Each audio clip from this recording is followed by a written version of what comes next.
The world is watching for signs of a deal between the U.S. and Iran. It's working out very well. They got a little cute, as they have been doing for 47 years. Nobody ever took them on. We took them on. They have no Navy. They have no Air Force. They have no leaders. They have no nothing. Actually, their leaders are, it is regime change. You call that enforced regime change. But there's also a larger global picture in play. A 10-day temporary ceasefire in Lebanon appears to be holding. The president says Israel is prohibited from furthering their bombing campaign against Hezbollah, while reports claim China is providing material support to Iran just weeks before the president is scheduled to visit Beijing. And the United Nations seems far too comfortable with letting Iran's brutal regime call the shots. And our ambassador to the UN, Mike Waltz, joins me now to talk about it all. Ambassador, welcome to the show. This conflict, fortunately, sounds like it is getting near the end. The president says Iran is starting to agree to things that maybe they weren't open to even 2 months ago. So what needs to happen now in order to finally bring a resolution? Well, hi, Laura. Let's just take a moment and reflect on just the past week. We had the president brilliantly flip the script and turn the tables on the Iranians with the blockade. Then you have the highest level talks ever since the Iranian regime led its revolution in '79 with the vice president, Steve Witkoff, Kushner in Islamabad. And on top of that, just in the past week, the first ever direct talks between the Israelis and the Lebanese that led now to this ceasefire. The president is playing chess when the rest of the world is playing checkers. I was just on the Senate this week, and critics were hand-wringing over some mean tweets and maybe an F-bomb from the president. But you know what?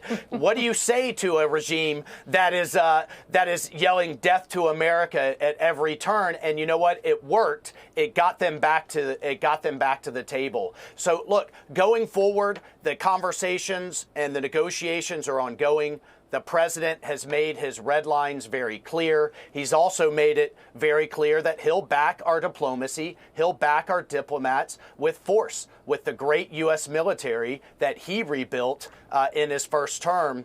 And, I salute Secretary Hegseth, General Kane, and our great soldiers and sailors that are out there getting it done.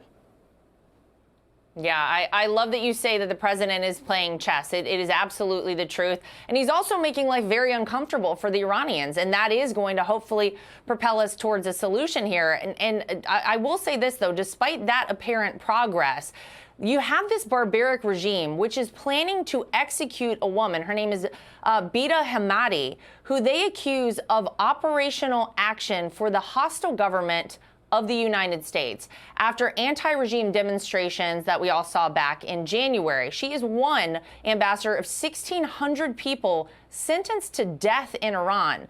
And yet this week, Iran was nominated to be on a UN committee that helps shape policy on human rights, women's rights, and counterterrorism. So What the heck is going on here? Well, this is the absurdity of the UN, and in addition to the Europeans dithering from a military standpoint, a number of countries backed this nomination, or at least didn't oppose it. The United States stood and opposed it, defeated Iran in a number of other elections, and unfortunately this one got through. But it's just, it's absolutely ridiculous. And just, again, take a step back. We have to appreciate who we're dealing with here, which I know President Trump does. This is a regime that will lie, that will cheat, that has promised things over and over again, including after they executed and machine gunned in the streets just a few months ago 40,000 of their own people.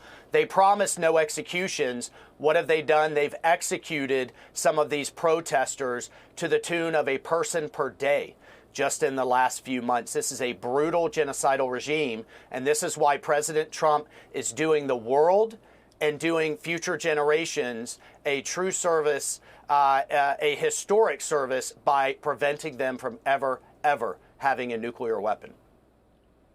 Absolutely right on that. All right, to turn quickly to Israel and Lebanon, the president announced this temporary ceasefire And there are good faith talks that continue to go on. Now, do you think that this may be the moment to finally break Hezbollah's grip on Beirut?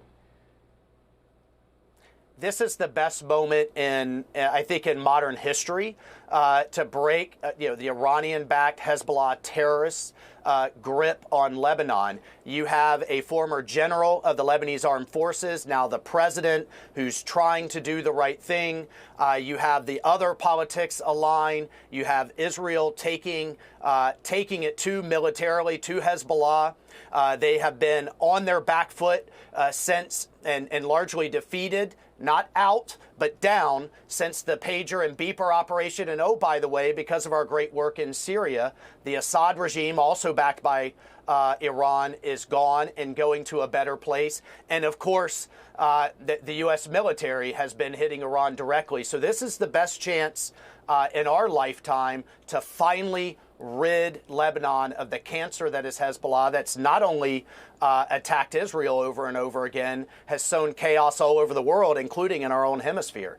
So let's see, a long way to go. But again, playing chess, not checkers here. This is it's a real moment, and I think we can take full advantage of it and finally get this region back to where it was in President Trump's first term, which is back to the peaceful Abraham Accords, getting rid of Iran and its nefarious, malicious attacks all over the region, including trying to assassinate President Trump right here at home, will finally allow us to focus on other places around the world and get us back to the extension of the Abraham Accords, which is where we were the first term, and I think we will absolutely get back to this term. We would love to see that happen. All right, let's talk about China. Officials confirm Iran used a Chinese spy satellite last month to target U.S. bases, including the Prince Sultan Air Base in Saudi Arabia, where we saw those 12 American troops that were injured in that strike. There are also reports that China is preparing to deliver new air defense systems to Iran within the next few weeks. But President Trump says that she denies that to be the case. Listen to this. He responded to a letter that I wrote because I had heard that China is giving weapons to, you're seeing it all over the place, to Iran, that China's Did he giving say he's weapons. giving them? Yeah, and I wrote him a letter asking him not to do that. And he wrote me a letter saying that essentially he's not doing that. All right, so Ambassador, can President Xi be trusted here? And what do you make of the conveniently timed meeting between top Russian and Chinese officials right now?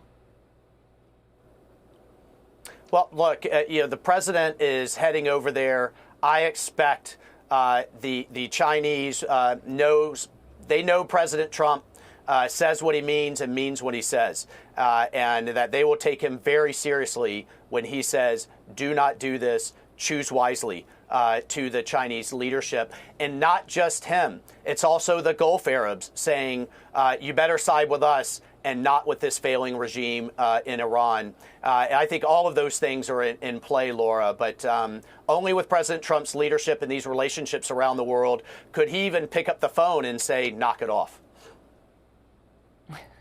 Which we know he has no problem doing whatsoever at any turn. Ambassador Mike Waltz, thank you so much for your insight here. Thanks for joining us tonight. Be sure to like and subscribe for all the Fox News latest on YouTube and catch full shows streaming now on Fox One.